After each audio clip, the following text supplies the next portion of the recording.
scena per il tentato omicidio ieri a Schio. A infliggere il colpo di macete contro un 59enne sarebbe stato l'ex fidanzato della figlia. Non si tratterebbe dunque di un semplice tentativo di furto di una vettura andato a male. Travolto da un'auto mentre in bici attraversava la strada, 87enne sbatte la testa e muore sul colpo. Il fatto in via Vespucci a Mestre. I residenti, ennesimo incidente mortale in questa via. Ora basta. Blitz all'alba dei carabinieri di Udine che hanno eseguito 5 ordinanze di custodia cautelare nei confronti di 5 sinti accusati di furti in casa messi a segno tra Friuli e Veneto. In miglioramento i feriti nel crollo di un solaio all'ex caserma Pepe del Lido di Venezia. In cantiere verifiche in corso, infortunio mortale a Vicenza, si indaga per omicidio colposo. Attivisti del centro sociale Pedro arrestati e scarcerati a Padova, pronti a denunciare i carabinieri, dicono e annunciano la manifestazione del 25 aprile, replica del sottosegretario Stellari. Una folla commossa ha salutato oggi pomeriggio a Treviso Pietro Monici, morto travolto da un pioppo. La sirena dei pompieri, un lungo applauso per dire addio al giovane che sognava di diventare vigile del fuoco. Beni sottratti a una persona fragile, 4 indagati, un sequestro da quasi €500.000, l'operazione della Guardia di Finanza nel Vicentino. Trasformare gli stabilimenti di Castrete in un grande polo logistico europeo italiano della moda, questo è l'obiettivo dell'accordo tra Benetton e Poste Italiane, cauti i sindacati. All'M9 di Mestre lo Stato Maggiore di Fratelli d'Italia per parlare di produzione. Il neoministro del turismo sul contributo d'accesso, valuteremo alternative con il sindaco, dice. Bentrovati, buonasera telespettatrici, telespettatori di Antenna 3. In primo piano per questa edizione regionale dei nostri telegiornali il colpo di scena che riguarda il tentato omicidio di ieri a Schio. A infliggere il colpo di macete contro un 59enne sarebbe stato l'ex fidanzato della figlia. Non si tratterebbe dunque di un semplice tentativo di furto. Tentato omicidio, lesioni personali, atti persecutori, furto aggravato e porto abusivo d'armi. Con queste accuse è stato arrestato dai carabinieri un uomo di 22 anni di Schio, ritenuto il responsabile della gravissima aggressione con un macete di un 59enne del Marocco in zona Santa Croce, avvenuto poco dopo le 5 del mattino. Le indagini dei militari, scattate immediatamente, hanno portato a fine giornata a identificare i 2 sospettati e a bloccarli. Fondamentale un video ripreso col cellulare fornito agli inquirenti da una 25enne che aveva riconosciuto uno degli aggressori. La ragazza aveva riconosciuto l'ex fidanzato che la stava stalkerando da tempo dopo la rottura della relazione, mentre tentava di rubare la sua autovettura con l'aiuto di un complice. Secondo la ricostruzione fornita dai carabinieri, la ragazza si sarebbe precipitata in strada per impedire il furto della vettura da parte dei 2 uomini travisati che poco prima si erano resi responsabili del furto di un giubbotto all'interno di un'altra auto nella zona. Riconosciuto dalla giovane, l'ex fidanzato avrebbe spruzzato uno spray urticante al volto della ragazza che aveva iniziato a filmare l'aggressione. Sopraggiunto il padre, 59enne, l'uomo ha tentato di difendere la figlia, ricevendo un temibile fendente inferto con il macete dal 22enne. Un colpo diretto al capo che invece è finito sul braccio che l'uomo aveva alzato per parare il colpo. Un gesto che aveva permesso ai 2 aggressori inizialmente di guadagnare la fuga, mentre padre e figlia sono finiti all'ospedale con rispettivamente 25 e 7 giorni di prognosi. La descrizione della ragazza del pregresso quadro di atti persecutori messo in atto dall'ex fidanzato ha permesso agli inquirenti di chiarire il contesto dell'aggressione. Il giovane è stato arrestato a seguito della perquisizione domiciliare dove sono stati rinvenuti gli abiti indossati durante l'aggressione, 0,70 grammi di cocaina ma non il macete utilizzato per l'aggressione, mentre il complice, un cittadino libico di 29 anni residente in zona, è stato denunciato a piede libero per lesioni personali e furto aggravato in concorso. Il 22enne è stato condotto in carcere in attesa dell'udienza di convalida. Travolto da un'auto mentre in bici attraversava la strada, 87enne sbatte la testa e muore sul colpo. Il fatto in via Vespucci a Mestre, con i residenti che parlano dell'ennesimo incidente mortale e dicono ora basta.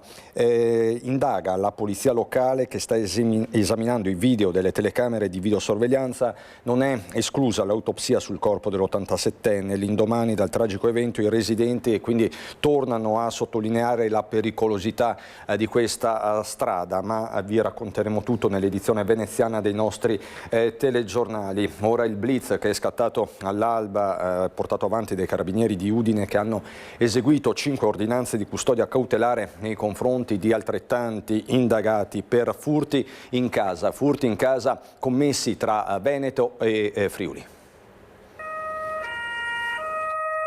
Hanno colpito 13 volte in meno di un mese in Friuli e Veneto orientale, tra la metà e la fine di gennaio di quest'anno. Le indagini, coordinate dalla Procura della Repubblica, svolte dai carabinieri del nucleo operativo e radiomobile della Compagnia di Udine, hanno permesso di chiudere il cerchio intorno ad una banda di 5 persone italiane di etnia Sinti. Il GIP del Tribunale di Udine, nei confronti degli indagati, ha emesso 4 ordinanze di custodia cautelare in carcere ed una ai domiciliari. Il blitz dei carabinieri è scattato all'alba. Tutte le misure sono state eseguite. Destinatari dei provvedimenti sono 3 uomini di San Daniele di 27, 29 e 33 anni, uno di San Vito al Tagliamento di 53 anni e uno di Dolo di 34 anni. I furti attribuiti agli indagati sono stati commessi in Friuli nei comuni di Varmo, Fiumicello, Villa Vicentina, Cervignano del Friuli, Codroipo, Basaldella, San Giovanni al Natisone, Trivignano Udinese e in Veneto a San Michele al Tagliamento, Spresiano e Maserada sul Piave. Il totale del bottino stimato si aggira intorno ai 150.000 euro. In un solo caso, Fiumicello Villa Vicentina, erano riusciti a portare via oggetti preziosi e soldi per un totale di 30.000 euro, mentre a Basaldella si erano impossessati anche di una Mercedes dopo aver trovato le chiavi in casa. I ladri si introducevano nelle abitazioni delle vittime attraverso l'effrazione di porte e finestre e portavano via ogni cosa di valore che trovavano, tra cui gioielli, orologi, soldi contanti, argenteria, macchine fotografiche e monete antiche. Nell'abitazione svaligiata a Varmo, i carabinieri hanno individuato indizi e risultati determinanti a completare il quadro. I militari si sono avvalsi di sopralluoghi, visione di immagini di videosorveglianza di circuiti privati e pubblici e pedinamenti. Dalle indagini è emerso che dopo ogni furto veniva cambiata l'auto per gli spostamenti. Continua a essere monitorata la situazione dei feriti nel crollo di un solaio all'ex caserma Pepe nel Lido di Venezia. In cantiere ci sono verifiche in corso da parte di tutti gli enti preposti. Migliorano le condizioni dei 4 operai rimasti feriti nel crollo di un solaio all'ex caserma Pepe di San Nicolò al Lido di Venezia. Per il paziente ricoverato al Civile dei Santi Giovanni e Paolo, in centro storico, è stata già sciolta la prognosi da parte dei sanitari e a breve, nei prossimi giorni, potrebbe essere dimesso. Per i pazienti ricoverati all'Angelo di Mestre restano in rianimazione, ma non sarebbero in pericolo di vita, con condizioni in miglioramento. Nei prossimi giorni si andrà verso uno scioglimento della prognosi che resta riservata al momento per loro 2 e anche per l'operaio più grave ricoverato a Treviso. Si tratta di operai dell'impresa Costruzioni Iannini dell'Aquila. Il primo lotto dei lavori, propedeutici al cantiere, si era già concluso. Quando si è verificato il crollo nelle scorse ore non c'erano lavori in corso, ma bensì un sopralluogo in vista della seconda parte più impegnativa dei lavori, che appunto è più consistente e dovrebbe iniziare in autunno verso ottobre. Quindi quanto successo non dovrebbe rallentare l'esecuzione del cronoprogramma dei lavori. Il cantiere è promosso dall'Università Ca' Foscari, che anche in mattinata ha ribadito la propria vicinanza ai feriti in una nota. L'impresa in cantiere aveva tutti i dispositivi di sicurezza regolarmente indossati e in ordine e anche questo ha, molto probabilmente, evitato quella che poteva essere una strage con conseguenze ben peggiori. La CGIL del Veneto, dal canto suo, in una nota ha parlato di un aprile nero per quanto riguarda le cadute dai tetti e la sicurezza degli operai, ribadendo l'urgenza di investire sulla sicurezza. Il progetto alla Pepe è molto ambizioso e continua. La riqualificazione dell'ex caserma Pepe, che diventerà uno studentato, ma proprio per tutto il nord Lido, che rivitalizzerà insieme con l'ex ospedale al mare, Gottardo, eccetera, un'area importante della nostra isola. Inchiesta invece per omicidio colposo sulla morte dell'operaio di 67 anni nel cantiere del depuratore di Casale a Vicenza. Sarà eseguita l'autopsia. Un atto dovuto per fare piena luce sulla disgrazia al depuratore di Casale, gestito da Viacqua, società pubblica presieduta da Federico Ginato, dove ha perso la vita un operaio di Como di 67 anni. La Procura di Vicenza ha aperto un'inchiesta per omicidio colposo, un passaggio tecnico indispensabile, spiegano gli inquirenti, per poter disporre l'autopsia e consentire a tutte le parti coinvolte, azienda, familiari ed eventuali indagati, di nominare propri consulenti. L'uomo, dipendente di una ditta milanese impegnata in subappalto nei lavori alla periferia sud della città, è precipitato da una scala che sarebbe stata appoggiata a un'impalcatura. Una caduta da qualche metro che non gli ha lasciato scampo. Sarà l'esame autoptico a chiarire le cause della morte e a verificare eventuali responsabilità. Sotto la lente degli inquirenti ci sono le condizioni di sicurezza del cantiere, le procedure adottate e il rispetto delle normative. Sono state sequestrate le attrezzature utilizzate dalla vittima. Nel frattempo, l'azienda Viacqua ha ribadito la piena collaborazione con le autorità, mettendosi a disposizione per ogni accertamento. Una folla commossa ha salutato oggi pomeriggio nel Tempio di San Nicolò a Treviso Pietro Monici, il 38enne morto sull'argine del Botteniga una settimana fa, travolto da un pioppo. La sirena dei pompieri e un lungo applauso per dire addio ad un giovane che aveva un sogno, quello di diventare vigile del fuoco.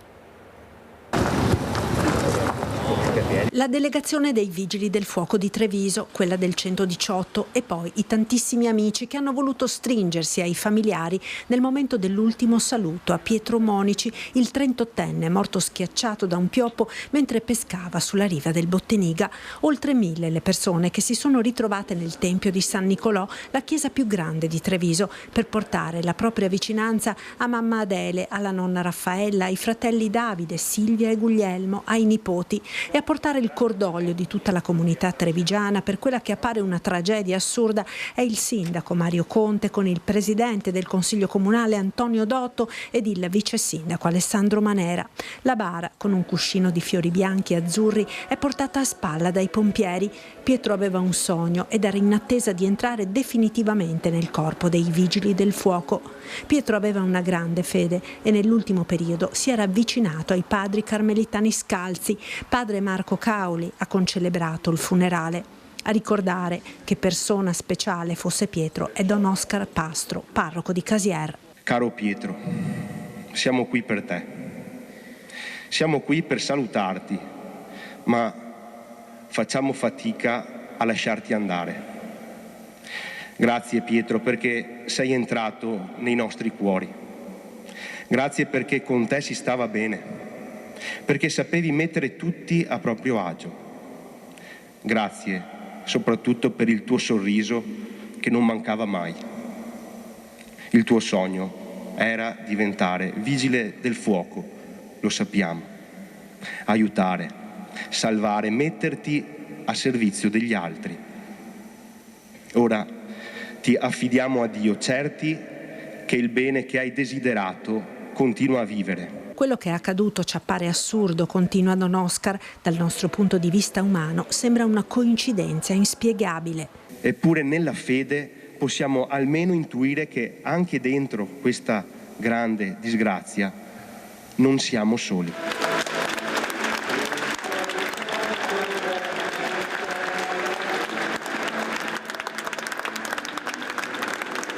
La commozione è tanta. Al termine della cerimonia il feretro è portato ancora a spalla dai colleghi Vigili del Fuoco che alla fine hanno voluto salutare Pietro per l'ultima volta con le sirene dell'autopompa e l'applauso della folla è diventato scrosciante.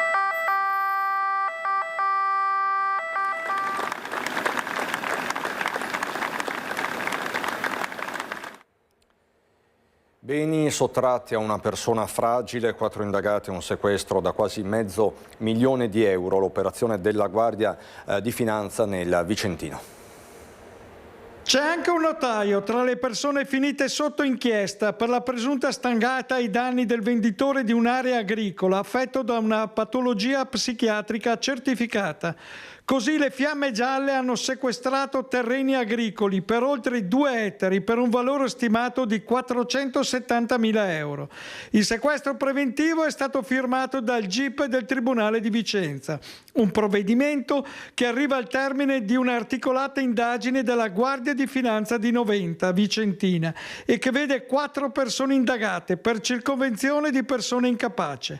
Oltre al notaio, 2 imprenditori agricoli e un mediatore immobiliare. Al centro della vicenda la vendita nel 2024 di alcuni terreni agricoli a Lozzo a Testino, nel Padovano. A vendere i beni un uomo ultra sessantenne, residente nel Padovano, che, secondo gli inquirenti, al momento dell'atto non era in grado di tutelare i propri interessi a causa della grave patologia psichiatrica documentata. Un'operazione formalmente regolare, conclusa davanti a un notaio e mediata da un agente immobiliare, ma che avrebbe in realtà favorito 2 imprenditori agricoli, oggi tra gli indagati.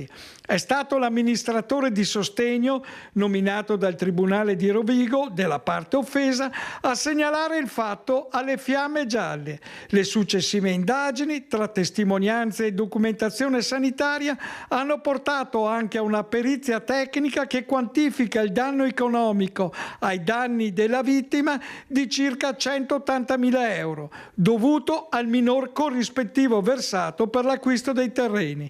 Il sequestro punta a evitare ulteriori dispersioni del patrimonio e si inserisce nell'attività della finanza a tutela delle fasce più deboli, oltre che degli interessi economici dello Stato. A Padova tiene banco la vicenda del Pedro. Dopo la scarcerazione dei 4 attivisti arrestati dai carabinieri al termine di un controllo in via Annibale da Bassano, il centro sociale Pedro dà appuntamento ai giornalisti nella sala verde del caffè Pedrocchi per raccontare la sua verità. Tra i presenti anche uno dei 4 giovani coinvolti. Confermato l'arresto da parte del giudice, i 4 sono stati sottoposti alla misura cautelare dell'obbligo di dimora con permanenza al domicilio dalle 22 alle 7. Non è stato fatto alcun accerchiamento, non sono state provocate alcune lesioni, ma è stata una situazione generata completamente dai carabinieri. Su questo abbiamo deciso anche di fare delle querele nei confronti di alcuni di loro e procederemo in tal senso. Ricostruito l'intervento definito violento da parte dei carabinieri, 7 dei quali hanno riportato contusioni e precisato l'arma, il dito viene immediatamente puntato contro la zona rossa. L'episodio dell'altro giorno non è un caso isolato, purtroppo in Arcella e non solo accade tutti i giorni e tendenzialmente verso persone marginalizzate, con background migratorio, chi vive senza fissa dimora e che grazie a causa della zona rossa vive delle condizioni sempre più precarie.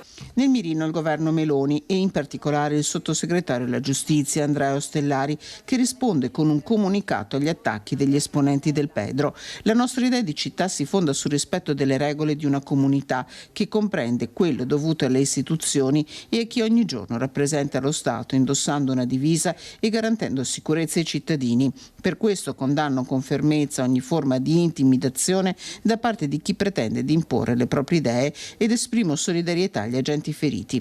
Mentre Chiara Gallani, consigliera di Coalizione Civica, annuncia che quanto accaduto sarà oggetto di dibattito in Consiglio Comunale, il consigliere di Fratelli d'Italia Matteo Cavatton replica. Trovo che accusare le zone ad alto impatto di creare disordini da parte di coloro che questi disordini li creano sia assolutamente grottesco.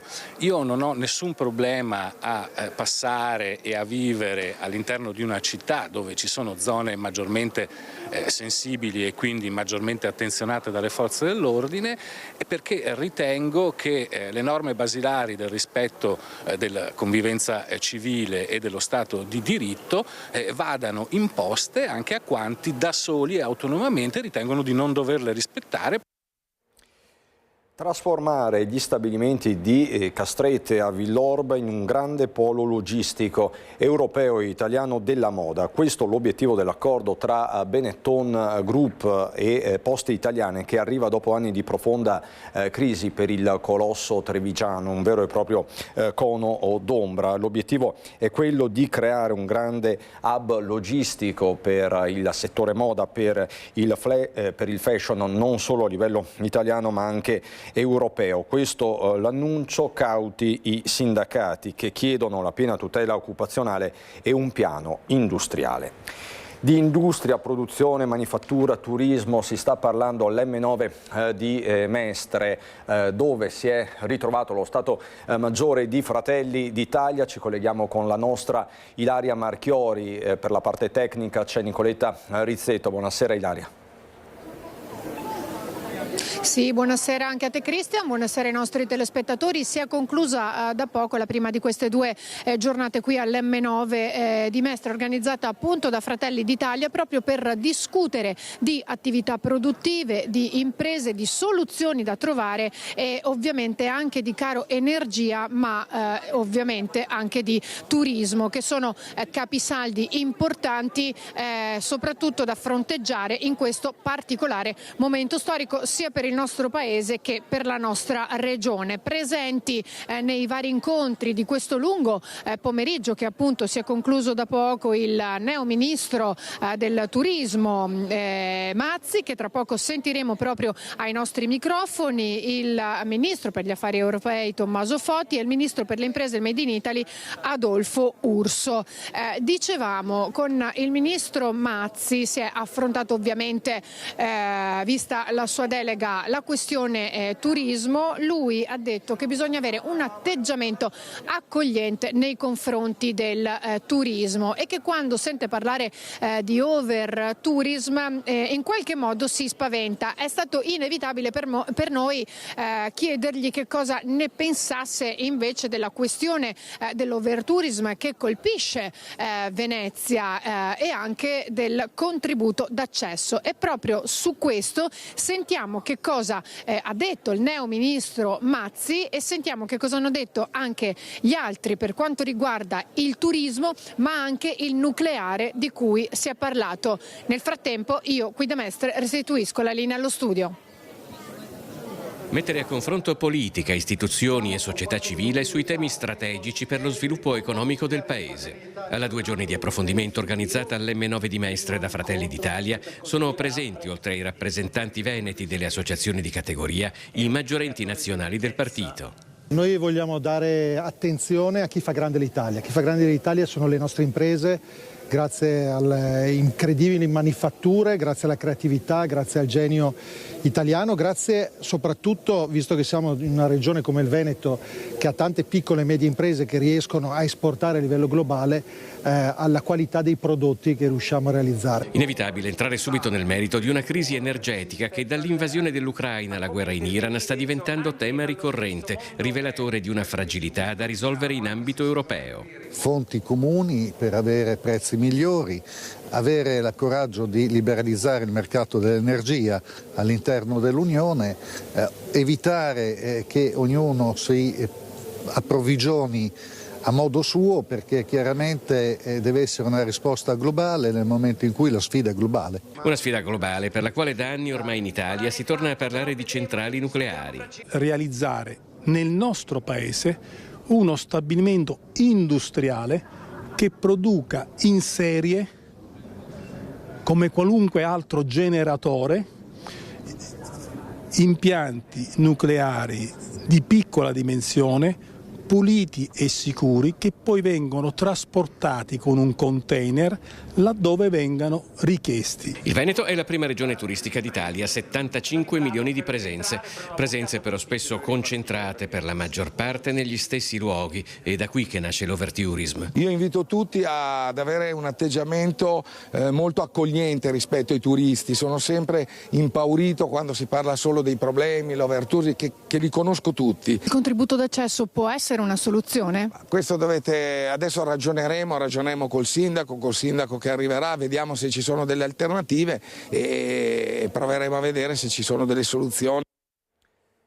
Veniamo alla nostra programmazione, perché dopo il successo delle 2 stagioni della fiction Una buona giornata, il duo Igor Barbazza, Davide Stefanato torna in prima serata su Antena 3 per regalarvi sketch tra divertimento e ironia con Igor e Davide Show. L'appuntamento da questa sera ogni venerdì alle 20:15, in replica il sabato alle 20:50 e la domenica alle 13:35. Tutto dal Veneto, subito dopo la sigla c'è il meteo. Buona serata.